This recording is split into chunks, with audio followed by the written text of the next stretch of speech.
Okay, so we are going to go over lecture 18-19 part 2. Okay, and lecture 18-19 part 2 is going to be solving equations using substitution. Now, this is something that is going to be, it's going to appear to be a little bit tricky at first. However, we are really just going to be factoring today. And basically, we are going to be going over a special way to be able to factor something. Okay, but honestly, the beginning part of this is the confusing part of it, and that is going to involve this substitution step. So first off, what is substitution? Okay, well, we know substitution. You guys have done substitution before with 2x plus 3y equals 5 and x minus 2y equals 3, and we substituted. We would take that and substitute that in for x. Hopefully that looks familiar to you guys. And substitution that we're going to be doing today is very similar. We are going to be substituting some value in so that we will turn this into a quadratic. Okay? So basically, we're going to go over how to solve problems like this today. Okay? Those are not quadratics. Okay? First off, let's just make sure we know what is a quadratic. So your quadratic is going to be anything that is ax squared plus bx plus c. Okay, so like an x squared minus 5x minus 21. Okay, so those are quadratics. We can factor to solve quadratics, right? So essentially what we're doing today is we're going to be looking at equations that are not quadratics. Some more examples are going to be down here. Some equations that are not quadratics, okay? And we're going to learn how to turn those equations into quadratics, okay? So essentially, what we are doing today is we are going to turn non-quadratics into quadratic equations.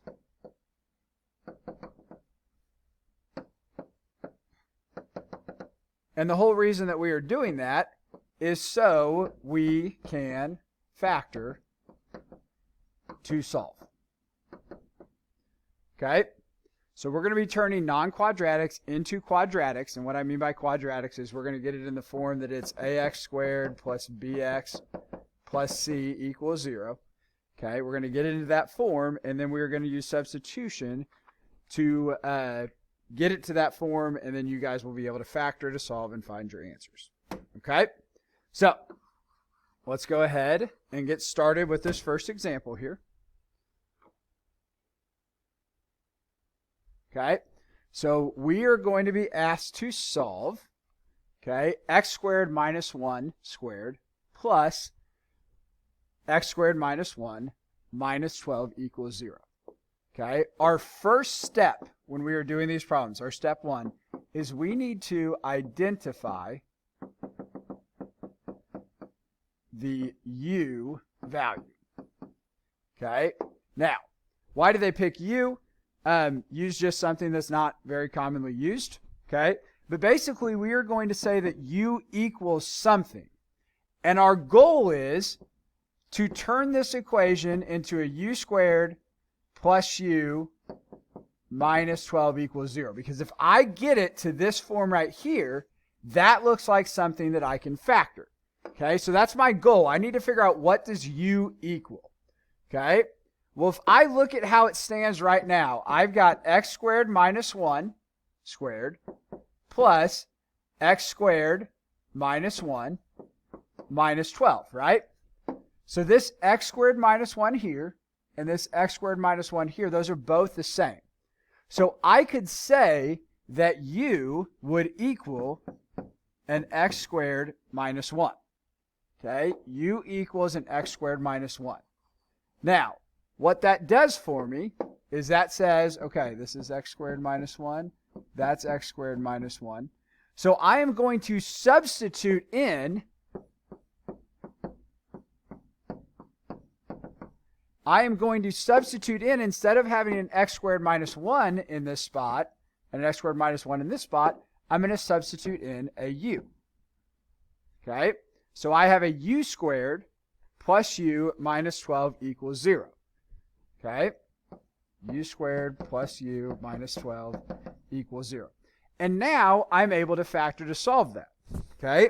So now I'm able to go ahead. I've substituted my u into my equation, which would be my step 2. Sub u into equation. And remember, I'm doing that to make it a quadratic. So I'm substituting my u in. My third step is that I just need to go through and factor this. Okay? So I'm going to do a 1 times 12, factors of 12 that subtract to give me 1. Gives me a u squared. I need a 4u and a 3u. Minus 12 equals 0. I need it to be a positive 4 and a negative 3. I can pull a u out. Gives me a u plus 4. Pull out a negative 3. Gives me a u plus 4 equals 0. And that gives me a u minus 3 times a u plus 4. Okay, I've got that thing factored. Okay, and now I need to, after I've factored it, solve for u. Okay, so I'm going to set each factor equal to 0. U minus 3 equals 0. U plus 4 equals 0. Gives me a u equals 3. And a u equals a negative 4. Okay? Now, a lot of you guys will be like, okay, we're done because we isolated. However, I was not tasked to solve for u, right? We substituted that u in. Okay? So I need to figure out what x equals. So if I know that u equals x squared minus 1, my fifth step is to substitute back to x. Okay? So now I'm going to go back to where I said my u equals an x squared minus 1. And I've got this u here, and I've got this u here. And I'm going to rewrite this now as an x squared minus 1 equals 3. And an x squared minus 1 equals negative 4. Okay? So the big thing that I want to show you guys is that this spot right here, a lot of you guys want to circle, but that spot right there is not our answer. Okay? We have to solve this thing all the way down for x. So now that I've substituted back in, I think you guys can see that I'm not quite done yet. I've substituted back to x. So now my step 6 is I need to solve for x. Okay? So I would want to add 1 to both sides. It gives me an x squared equals a 4. I can square root both sides. It gives me an x equals not just a 2. Remember, it's a plus or minus 2. Okay? Again, I would want to add 1. Gives me an x squared equals a negative 3. Again, I need to square root.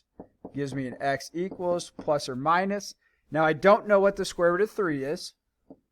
But I know that if I have a negative underneath that square root, that means that I've got an imaginary number. Okay? So I end up with 4 answers on this. I get a positive 2, I get a negative 2, I get a positive square root of 3i, and I get a negative square root of 3i. Okay? So that's our substitution. So if you guys are kind of looking down through the steps here, the new part, the part that I think is tricky, is first you've got to be able to identify what is your u value. Okay? Once you do that, you get your substitution in. Okay? All this stuff is stuff that you've already done before. We know what we're doing on that. Okay? It's identifying what the u is. It's the substitution. Okay? And then the other tricky part is remembering that you have to substitute your x back in because our goal is to solve for x, not to solve for u. Okay? Now, before we go on and try a couple more examples of this, I did want to run through. So here are some other examples where we can do substitution. Okay? If you guys think you've got it figured out on what your u value needs to be, then you can pause the video here and try and identify what your u is, and go ahead and show that substitution step as well. If you don't, we'll work through a couple of these and then pause the video and try and do it on your own. I will tell you guys that out of these 6 up here, only one of them you cannot do substitution with. Okay? So, first one here, remember our goal is we are trying to get this to be into a quadratic. Means that I need it to be something squared plus something minus 2 equals 0. Okay? Now, if I look in that parentheses, there's an x cubed in that parentheses, right? Okay? I've also got this x to the 6. Well, I need that x to the 6 to be squared. Well, if I made that an x cubed in that parentheses, x cubed squared, that's a power to a power, that equals x to the 6, because we would multiply those exponents together, right? Okay? So if you guys look, this problem right here, you've got x cubes in those spots. What does our u value need to be? Well, for this example here, our u value would be x cubed. Our u value would be x cubed. Once I plug u in for those x cubes, I end up with just, whoops, not an x. Once I would plug those in, I'd end up with a u squared plus u minus 2 equals 0. Okay? And then I'd be able to factor, and then I'd have to plug the x back in for my u after I solved it. Okay? Another one here, we've got x to the 10th plus 2x to the 5th plus 1 equals 0. Okay, again, I've got to have it, it's got to be something squared plus 2 times something plus 1 equals 0. So what's that something in that blank? Well, right here it's an x to the 5th. Does that x to the 5th work right here? Well, yeah, because 5 times 2 would give me 10, right? So my u value for this one, if I'm working through this, my u would end up being an x to the 5th. So when I rewrite that, I'd have then, after I substitute that in, I'd have a u squared plus 2u plus 1 equals 0. And then now I'm ready to solve that. Okay? So pattern that I'm kind of picking up on, we're looking at that middle one, right? What is that middle term there? Okay? And then a way that you can test to see if this is one you can do substitution with is this little guy up here. That little guy right there needs to be double what our middle one is. 3 times 2 gives me 6. So that's how I know that one works. Okay? So this next one over here, I'm anticipating my u value would be a x squared, right? And let's check and see if that works. Well, what's 2 times 2? That was not supposed to be that big with my highlighter. Sorry about that. No, this is what I want. So what's 2 times 2? Well, 2 times 2 would give me 4. So yes, this one would work, and my u value would be an x squared. Okay, what about this next one down? I've got a u value of x to the 6, right? Because that's my middle one. Okay, well, if I take 6 times 2, does that work?